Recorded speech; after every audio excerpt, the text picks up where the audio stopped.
Hey guys, it's Sarah from Rocky Hedge Farm, and today I'm going to be sharing with you the latest update here in the living room. But first, let's take a look back at what I started with. So this photo shows what the living room windows look like when we purchased the home.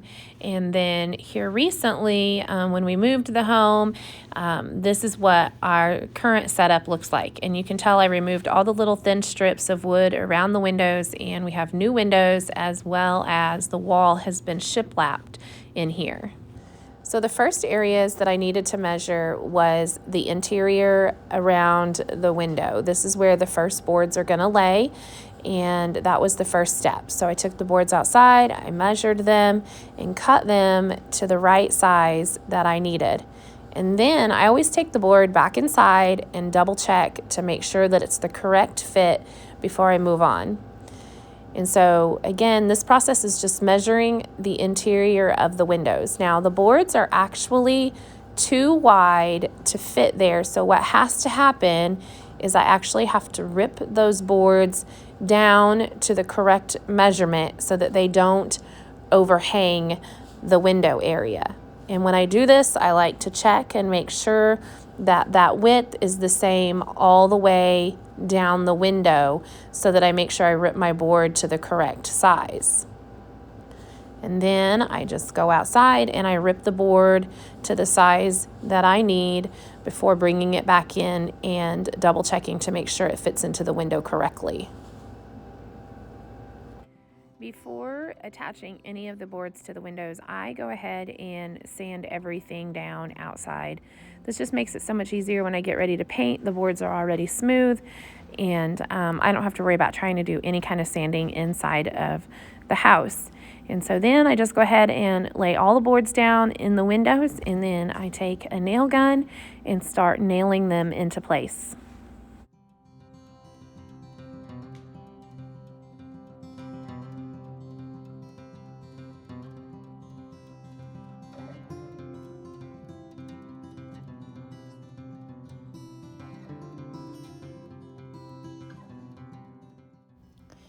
So then for the boards around the window, to trim that out, I just measure all of the lengths that I need, cut them to size, and I'm just using 1x4s for this entire project. That keeps it very simple, and I just use straight lines. I don't use any angles or any fancy cuts like that. I prefer just to keep it plain and very simple.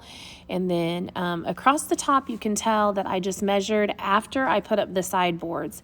And there is about an inch, I think, overhang on the edges that you can tell in the photos and in the video here that I added. And then this is also a good project that if you're working on this, you can always involve your children. My kids love to help with some of this, and you can tell my son Eli jumped in here to help hold boards. And then there I'm just making sure that I have the right measurements before we nail that to the wall.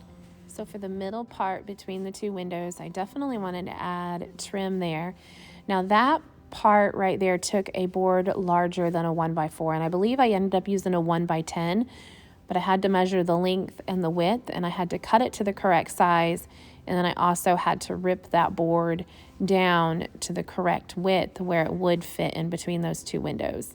And then I just took it back in, made sure that it was going to fit, and nailed that into place with the nail gun.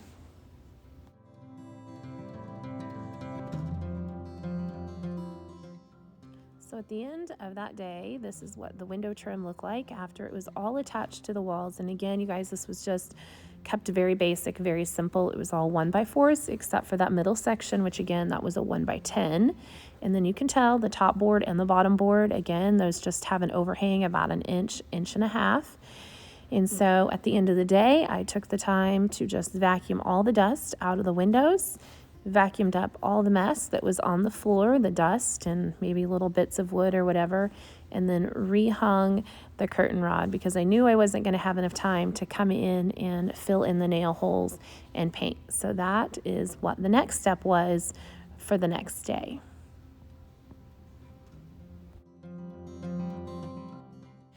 So the next day I came back and I just got some nail putty filler, and I keep it very simple, you guys. I almost have to laugh because I know there's a specific tool that you can use to do this, but I just fill the holes in with the putty on the end of my finger, and then I come back after it dries with a wet rag and it just wipes right off.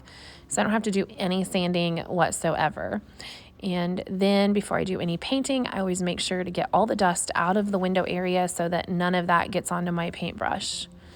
The color that I'm using on the window is a color called Snowbound, and you can get that from Sherwin-Williams. I actually have also purchased it at Lowe's, but it's a color that I pretty much use throughout my entire home. So that is the wall color here and the trim color.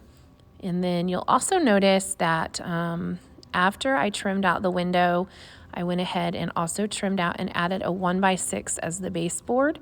And then there's also a 1x4 at the top by the ceiling as a trim board as well.